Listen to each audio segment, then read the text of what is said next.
किसी शहर में एक बड़ा धर्मात्मा राजा राज करता था। उसके दान धर्म का प्रवाह कभी बंद नहीं होता था। हर जगह राजा बढ़ चढ़कर दान दक्षिणा देता था। एक दिन उसके यहाँ एक साधु आया। उसने राजा से कहा, राजन, सुना है तुम बहुत तुम्हारे यहाँ से कोई भी खाली हाथ नहीं जाता। क्या मैं जो मांगूंगा वो तुम मुझे दे सकोगे? राजा बोला, कहिए साधु महाराज, आपको क्या चाहिए? साधु ने कहा, या तो 12 वर्ष के लिए अपना राजपाट दे दो या अपना धर्म दे दो। साधु, संभालिए इस राजपाट को। इतना कहकर राजा वहां से बिना कुछ लिए सब कुछ छोड़ छाड़ बिल्कुल अकेला चल पड़ा। चलते चलते मार्ग में एक बगीचा आया। वहीं एक कुआं और प्याऊ भी था। बड़ा रम्य स्थान था। राजा वहीं विश्राम करण अगल बगल देखने पर उसे एक जीर्ण कसा हुआ सुंदर घोड़ा दिखाई दिया, जिसके पास एक सुंदर स्त्री बैठी हुई रो रही थी। राजा को स्वभावतः दया आई। उसने उस स्त्री से रोने का कारण पूछा। स्त्री बोली, महाराज, मैं एक राजकुमारी हूँ। अब आप ही देव के द्वारा भेजे मेरे आश्रय दाता हैं, अतः मुझे शरण दे। राजा ने कहा, ठीक है, घोड़े पर बैठ जाओ और मेरे साथ साथ चलो। राजकुमारी बोली, नहीं महाराज, आप ही घोड़े पर चलो। आपके सामने मेरा घोड़े पर बैठकर चलना ठीक नहीं। हाँ, चलते चलते दोनों एक दूसरे राजा के नगर में पहुंचे। स्त्री ने कहा, आप शहर जाकर कोई बढ़िया मकान भाड़े पर ठीक करो, तब तक मैं यहीं बैठती हूँ। राजा ने कहा, भाई, मेरे पास एक अधेला भी नहीं है, फिर मकान की बात किस मुंह से करूंगा?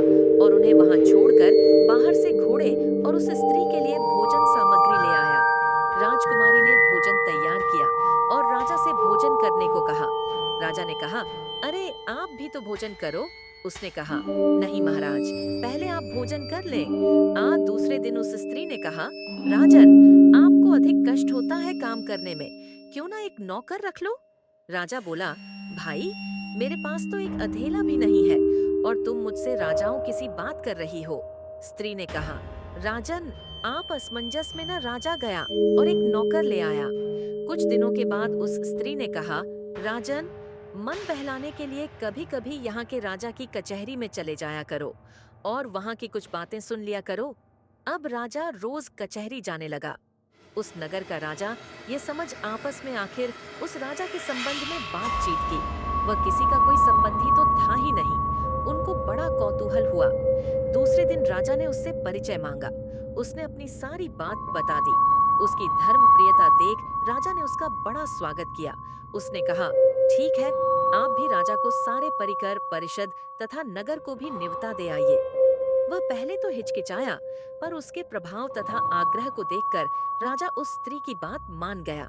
और अगले दिन जब कचहरी गया तो राजा को सारे मंत्री भोज, और वो भी पूरे नगर सहित। कहाँ से करोगे उसका इंतजाम?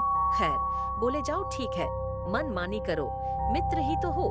शाम को उस नगर के राजा ने एक सिपाही भेजकर पता लगवाया और कहा, जाकर देखो तो सुबह भोज के लिए क्या इंतजाम है। सिपाहियों आकर ज्यों का त्यों राजा को बता दिया। राजा ने कहा, भाई, उसने पक्का भांग वांग ही पी रखी होगी। इधर इसको भी चैन न था। उस स्त्री से कहने लगा, भाई, तूने मेरी अच्छी फजीहत कराई है। दोस्तों, वीडियो आगे देखने से पहले मैं आपके लिए बहुत प्यारी स्टोरी और वीडियो लेकर आता हूँ। क्या आप मेरी वीडियो को लाइक और सब्सक्राइब नहीं कर सकते? तो प्लीज लाइक और सब्सक्राइब कर दिया करें और स्टोरी आगे देखें। प्राथा, राजा न जाने मुझे क्या कहेगा। स्त्री ने कहा, महाराज तो उस बगीचे में दिखाएं जहाँ से मुझे लिवा लाए थे। राजा ने घोड़े पर चढ़कर जो देखा तो वहाँ संपूर्ण देव वर्ग ही कार्य में तत्पर था। अनंत दिव्य ऐश्वर्य भरा था। उसके आश्चर्य का ठिकाना न रहा। प्रातः काल राजा सही भोजनोपरांत सारा देव वर्ग अंतर ध्यान हो गया। अब उस स्त्री ने कहा, राजन, तुमने उस साधु को कितने दिनों के लिए राज्य दिया था? जरा कागज तो देखो। राजा ने देखा तो समय पूरा हो चुका था।